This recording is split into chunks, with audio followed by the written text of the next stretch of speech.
সুপ্রিয় দর্শক, আপনারা নিশ্চয়ই জানেন বর্তমানে ফেসবুক সহ বিভিন্ন অনলাইন মিডিয়াতে অনেকেই ব্লগ এবং বিভিন্ন ধরনের কন্টেন্ট ক্রিয়েট করে থাকে।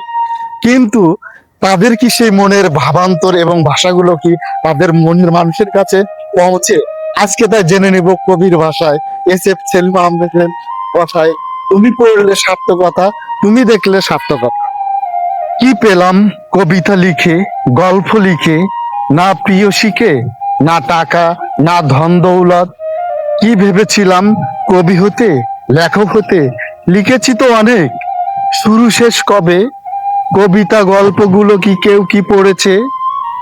কারো ভাবনার আকাশে কি মেঘ ধূসর হয়ে হানা দিয়েছে? বিরহ যন্ত্রণা নাকি রঙিন গল্পে উল্লাসে মাতোয়ারা?